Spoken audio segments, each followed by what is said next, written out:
नमस्कार, सत श्री अकाल, राम राम।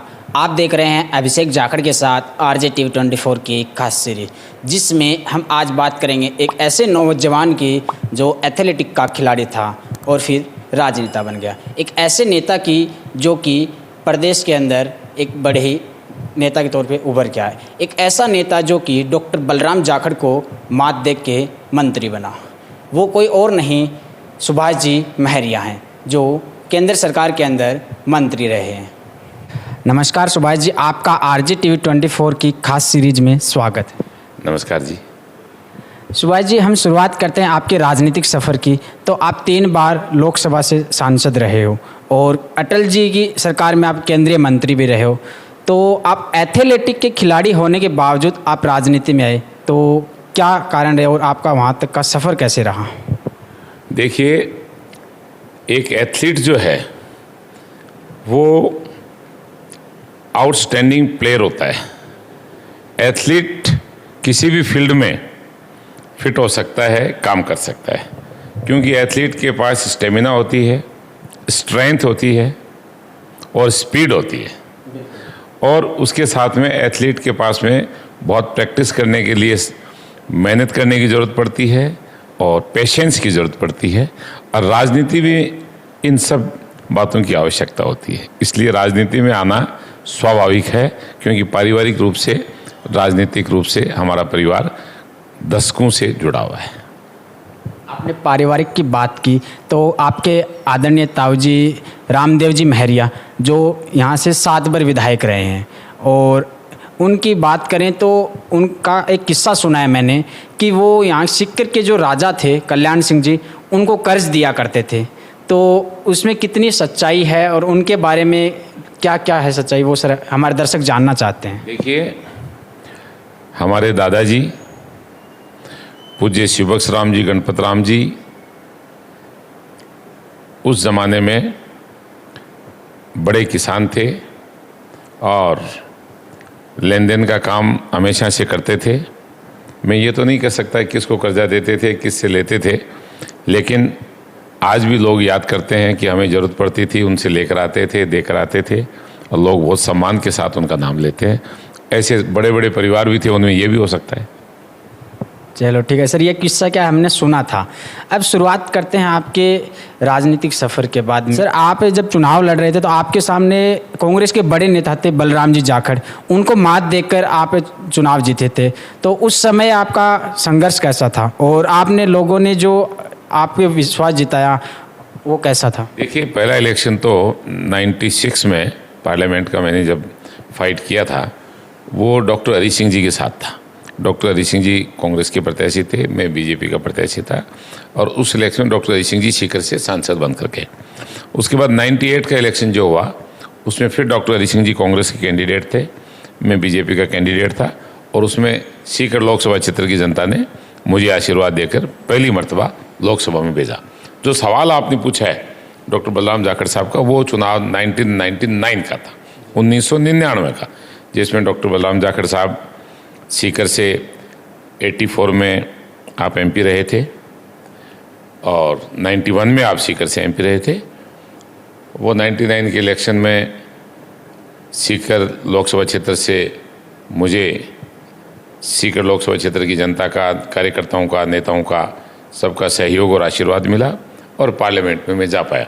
तो वो इलेक्शन डॉक्टर बलराम जाखड़ के साथ जो हुआ, वो अद्भुत इलेक्शन था।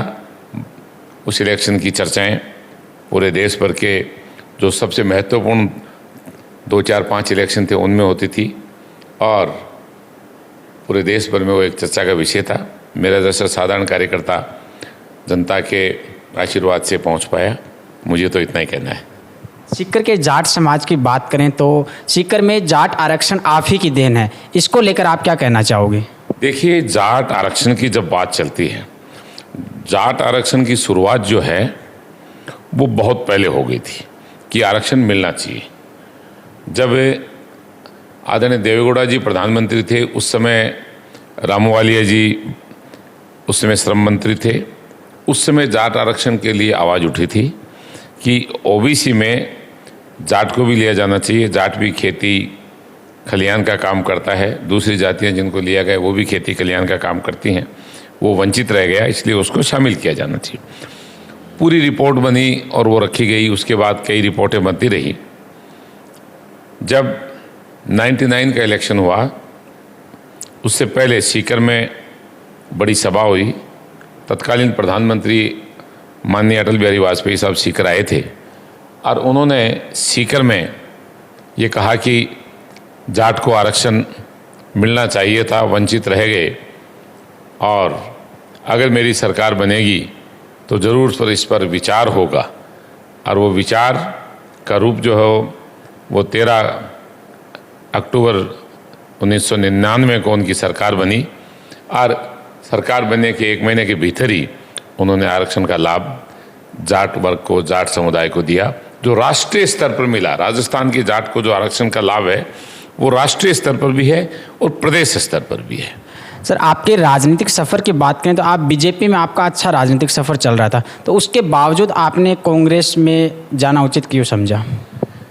देखो भाई, राजनीति का सफ़र कहाँ अच्छा चलता है कहाँ नहीं चलता है ये तो जनता के हाथ में रहता है। बीजेपी के कार्यकर्ता के रूप में मैंने अनेकों बार चुनाव लड़े, और बीजेपी सीकर में कितनी सीट लेती थी ये सब भली भांति जानते हैं। 98 के इलेक्शन में राजस्थान में भारतीय जनता पार्टी के खाते में एक भी सीट सीकर जिले की नहीं थी। उसके बाद स्थितियां बदली, लोगों के आशीर्वाद से, कार्यकर्ताओं के सहयोग से, मेरे नौजवान भाई बहनों के बहुत मनोयोग से, क्योंकि मेरे साथ जो टीम थी वो भी बहुत अच्छा काम करती है, आज भी करती है। और सीकर ज़िले में बीजेपी को बहुमत रहा 2003 के इलेक्शन में आते आते। तो इसमें मेरा कोई व्यक्तिगत अकेले का तो कोई सहयोग नहीं है, वो सब लोगों के, कार्यकर्ताओं के, सब जनता जनार्दन के आशीर्वाद से। लेकिन मैंने एक कार्यकर्ता के रूप में काम किया और टीम जुड़ती गई, कारवां बनता गया। अब रहा सवाल कि भाई मैं कांग्रेस में काम कर रहा हूँ आज, तो 2014 में जो है जिस तरह से कांग्रेस की ओर से कैंडिडेट आते रहे हैं, उस समय कांग्रेस के कैंडिडेट PS जाट थे, ये अपने आप में उनका काम था, बीजेपी का अपना काम था। भारतीय जनता पार्टी के सब कार्यकर्ता चाहते थे, भारतीय जनता पार्टी के हमारे सब समर्थक पूरे ज़िले के चाहते थे। उसके बावजूद भी बहुत सारे MPs का, मैं सिटिंग MP भी था पुराने समय से लगातार, उसके बावजूद टिकट काटा गया। तो जनता जनार्दन का और लोगों का ये रहा कि भाई ये तो गलत है, और उस बात को कतई गले उतरने वाली बात थी नहीं। और चूँकि हम जनता से जुड़े हुए लोग हैं तो हमने निर्दलीय इलेक्शन लड़ा, इंडिपेंडेंट इलेक्शन लड़ा। 2 लाख लोगों ने समर्थन दिया, बड़ी भारी तादाद में बड़ा समर्थन मिला। 184 सीटों पर विधानसभाओं में बीजेपी आगे थी। लोकसभा की जो 200 सीटें, 25 की जो 200 हैं, हर लोकसभा में 8 सीटें हैं, उसमें हमारे सीकर में निर्दलीय होते हुए भी आगे था 1 सीट पर। ऐसी बातें रहीं। 2014 के इलेक्शन के बाद हम लगातार काम करते रहे, और आते आते 2016 में सब कार्यकर्ताओं की बातचीत के बाद ये तय हुआ कि अपने को कांग्रेस के साथ काम करना है। और कांग्रेस हमारे परिवार की, पूर्वजों की, ताऊ जी की पार्टी रही है। कांग्रेस में हम पहले रहे थे, ऐसी कोई बात थी नहीं कि कांग्रेस कोई हमारे लिए छूत अछूत वाली बात तो है नहीं। कार्यकर्ता है, एक कार्यकर्ता को तो किसी न पार्टी में काम करना है, तो कांग्रेस को ज्वाइन किया। कांग्रेस ने मुझे पार्लियामेंट का इलेक्शन लड़ाया। पार्लियामेंट के इलेक्शन में राजस्थान में 25 में से 25 सीटें जो हैं वो आ नहीं पाई, वो सब जानते हैं। हम आ नहीं पाए, लेकिन कांग्रेस के कार्यकर्ता के रूप में 5 लाख लोगों ने अपना समर्थन दिया, मत दिया, और मैं आज भी काम कर रहा हूँ। आपने लोकसभा चुनाव की बात की 2019 की, तो 2019 में आपको काफ़ी समर्थन भी मिला, लेकिन खबर ये है कि आपको आप ही के पार्टी के नेताओं ने हराने की कोशिश की। इसको लेकर आप क्या कहना चाहोगे? देखिए भाई, जब जीत होती है तो हर कोई ये कहता है कि सबने बड़ी मदद करी, एक वोट से जीत हो जाएगी तो सभी कहेंगे कि उसने भी मदद करी वरना नहीं जीतते। और जब आदमी जीत नहीं पाता है तो तरह तरह की बातें चलती हैं। ऐसी कोई बात नहीं है। कांग्रेस के कार्यकर्ताओं ने खूब मेहनत की, हमारे समर्थकों ने खूब मेहनत की। एमएलए बनने के बाद, क्योंकि एमएलए इलेक्शन 6 महीने पहले हो गए, एमएलए बनने के बाद में एमएलएस को भी अपनी मेहनत करने का काम होता है, उनके विधानसभा क्षेत्र होते हैं, उन्होंने भी अपने हिसाब से मेहनत की। लेकिन एमएलए बनने के बाद चूँकि उनका काम भी बढ़ जाता है, हो सकता है उनमें से कुछ एक एमएलएस को अपने काम में फुर्सत कम ज़रूर मिली, लेकिन ऐसी कोई बात नहीं कि भाई उन्होंने कोई खिलाफत की हो, लेकिन वो समय कम निकाल पाए, ये मुझे कहना ज़रूर है। मैंने जितना समय उनके लिए निकाला उसके मुकाबले उन्होंने 10% समय निकाला। जी, लोगों के द्वारा कयास लगाए जा रहे हैं कि आपके भाजपा नेताओं से नज़दीकियां बढ़ रही है, तो क्या आने वाले समय में आप भाजपा का दामन थाम सकते हैं? देखो मित्र, जो सवाल पूछने के लिए आप आए हैं वो सवाल ये है कि भाई आपने पूछा है कि ऐसा क्या हो। मैं भारतीय जनता पार्टी में बहुत लंबे समय से काम करता रहा हूँ कार्यकर्ता के रूप में। मेरे मित्र हैं, मेरे साथी काम करने वाले कलीग रहे हैं, आज भी हैं। हम साथ रहते हैं, सुख में दुख में, सामाजिक सरोकार है हमारा। पार्टियां अपनी जगह चलती हैं। जीवन भर जोशी जी और सुखाड़िया जी और भैरू सिंह जी ये तो दोस्त ही रहे यार, दोस्त तो रहेंगे हमारे, इसलिए सभी पार्टी में हमारे दोस्त हैं। भाजपा में मेरे बहुत निकटतम मित्र हैं, आज भी और आगे भी रहेंगे। लेकिन काम अपने अपने क्षेत्र में सब काम करते हैं। मैं लोकसभा क्षेत्र सीकर में या राजस्थान में जो काम करता हूँ, आज की तारीख में कांग्रेस के लिए काम कर रहा हूँ। आने वाले भविष्य के बारे में कोई क्या कह सकता है? कोई भी नेता आने वाले भविष्य के बारे में कुछ कहने में असमर्थ होता है। मैं कांग्रेस के सिपाही के रूप में आज की तारीख में ईमानदारी से काम कर रहा हूँ। आगे के भविष्य के बारे में न मैंने पहले कभी भविष्यवाणी की है न आज करता हूँ। सर, सीकर जिले में छात्रों की संख्या बहुत बढ़ रही है और असुविधाएं भी बहुत हो रही है उनको, जैसे एक तो पब्लिक टॉयलेट है उनकी भी हो, या फिर शहर में गंदी नालियों की हो, इनको लेकर बहुत सी समस्याएं हो रही है।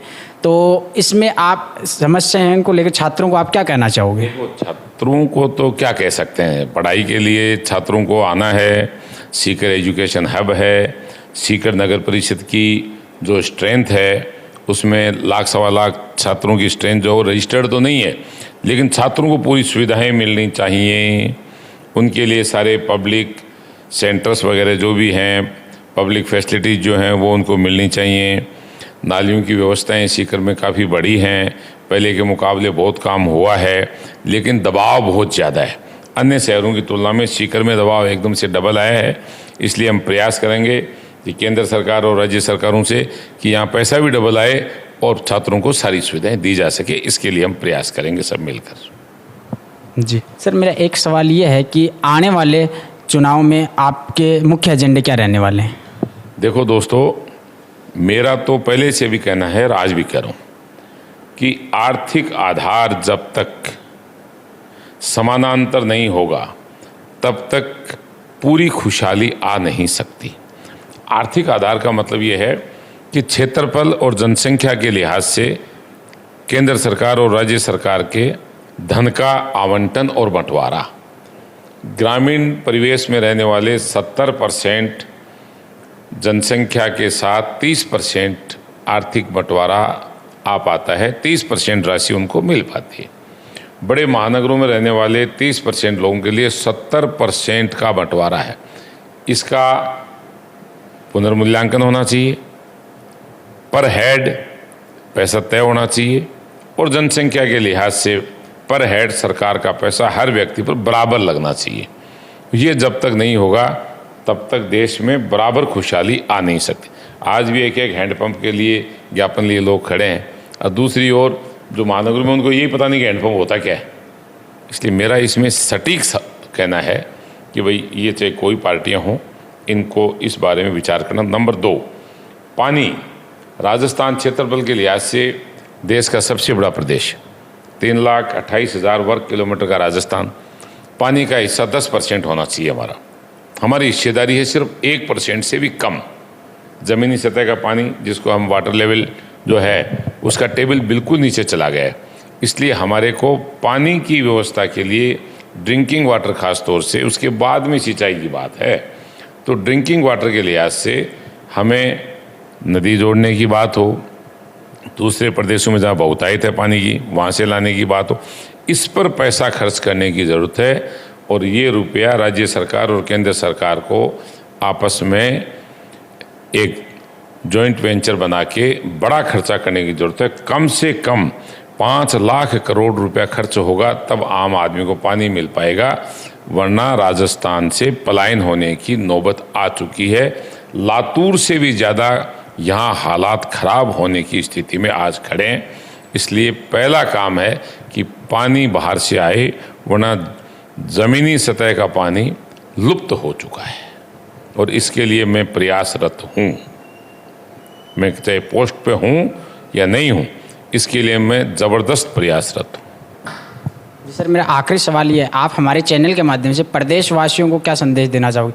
और एक युवा जो आज नशे की प्रवृत्ति की ओर बढ़ रहा है, उनको आप अलग से क्या संदेश देना चाहोगे? देखो भाई, बात यह है कि युवा वर्ग आज की तारीख में दोनों बातें, युवा वर्ग पॉजिटिव भी बहुत चल रहा है, ज़बरदस्त प्रोत्साहन के साथ, उत्साह के साथ, मेहनत के साथ आगे बढ़ रहा है। लेकिन एक बड़ी परसेंटेज नेगेटिव भी आगे बढ़ रही है। तो नेगेटिव युवा जो हैं, उनसे मेरा तो यही छोटे भाइयों से बहनों से सबसे कहना है कि वो जो पॉजिटिव बढ़ रहे हैं उनके साथ रहें, उनके साथ उठना बैठना रखें। तो निश्चित रूप से उनको भी लगेगा कि जब ये आगे बढ़ सकते हैं तो हम क्यों नहीं बढ़ सकते। उनके परिवारजनों को भी चाहिए कि उनकी पूरी मॉनिटरिंग करें, पूरा ध्यान करें। उनके दोस्तों को भी चाहिए कि वो भी उन पर ख्याल करें। इसलिए नशे की प्रवृत्ति से निश्चित रूप से दूर होने की सख्त आवश्यकता है और इसमें सरकार को भी सख्त कदम उठाने की आवश्यकता है। जी बहुत बहुत धन्यवाद सर आपका। ये थे हमारे साथ सुभाष जी महरिया, जो केंद्र सरकार के अंदर मंत्री रहे हैं। फिर मिलेंगे एक नए मेहमान के साथ, तब तक आप देखते रहिए RJTV24। हम आपसे एक छोटा सा अनुरोध और करते हैं, आइए हमारे साथ जुड़िए, हम समाज को एक नई दिशा देने का काम करते हैं। जय हिंद, जय राजस्थान।